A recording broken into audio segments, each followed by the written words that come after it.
L'assurance dépendance est aujourd'hui un marché de niche. Pourtant, son potentiel de croissance est indéniable. Elle pourrait même être l'un des principaux foyers de croissance des marchés de l'assurance ces prochaines années. Comme vous pouvez le voir, la cible potentielle est considérable. Avec l'arrivée des générations du baby-boom, le noyau dur de la cible, les 45 ans et plus, sont de plus en plus nombreux. Or, seuls 17% des 45-80 ans ont souscrit une assurance dépendance. En clair, il reste encore à équiper 83% de la population cœur de cible. Enfin, les Français ont de plus en plus conscience des problématiques financières et extra-financières liées à la dépendance. La dépendance de soi-même comme celle d'un proche. Seul souci, le potentiel du marché reste suspendu au calendrier de la réforme de la prise en charge de la dépendance. Depuis 2006, les effets d'annonce et les rapports sur le sujet se sont multipliés en vain. C'est cette stérilité politique qui explique en grande partie l'attentisme qui prévaut sur le marché. En valeur, sa croissance est descendue à un point bas en 2010 avec une hausse des cotisations d'assurance limitée à 1,5% pour les contrats en garantie principale. Avec la crise des financements publics, la réforme du financement de la dépendance est revenue sur le devant de la scène. Pour mémoire, rappelons que l'objectif du débat national sur la dépendance du premier semestre 2011 était bel et bien de préparer cette réforme. D'ailleurs, différentes options ont été étudiées. 5e risque, assurance privée obligatoire, inclusion dans les complémentaires santé, etc.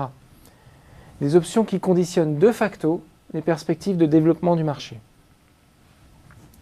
Aujourd'hui, c'est le scénario de consolidation du système existant qui semble le plus probable.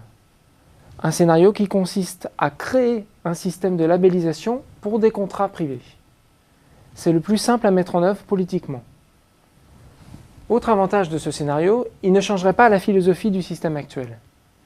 Un système qui, rappelons-le, s'articule autour d'un socle public solide avec en complément des dispositifs d'assurance privée facultative. Alors bien sûr, cette option nécessiterait de nouveaux financements publics, mais elle permettrait aussi aux dispositifs d'assurance privée de jouer un rôle clé. Au terme du débat national sur la dépendance, la réforme a été à nouveau reportée. Elle est en théorie attendue au premier semestre 2012, mais dans la réalité, le gouvernement pourrait bien s'abstenir de trancher avant la présidentielle de 2012. Tout simplement parce qu'une réforme qui nécessite des ressources nouvelles et conséquentes semble aujourd'hui difficile à envisager. Difficile en effet quand la priorité des pouvoirs publics est de réduire les déficits publics et sociaux dans un contexte de crise. Sans compter qu'un changement de majorité pourrait bien entraîner une remise à plat des débats sur le sujet.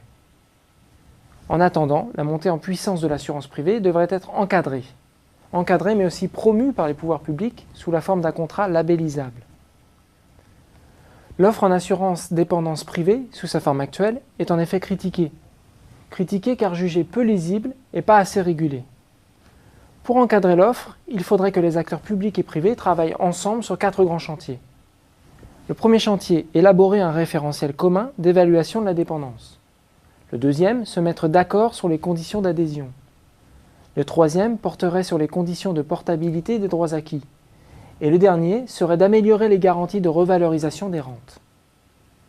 Déjà, certains acteurs redoutent un encadrement trop strict susceptible de limiter leur capacité d'innovation, mais aussi de freiner la structuration et le développement du marché. Mais cet encadrement des contrats sous la forme d'un partenariat public-privé aurait forcément un impact favorable décisif en termes de légitimation du marché. Cela permettrait de lever des obstacles à la souscription. Une fois passée une période d'ajustement, le marché afficherait alors une croissance à 2 chiffres selon nos estimations. Une croissance qui pourrait atteindre 10% par an grâce à l'effet report positif des souscriptions laissées en sommeil dans le grand public comme dans les entreprises. Et avec comme autre moteur, des efforts accrus de communication des opérateurs qui pourraient s'appuyer sur un cadre réglementaire clarifié et stabilisé.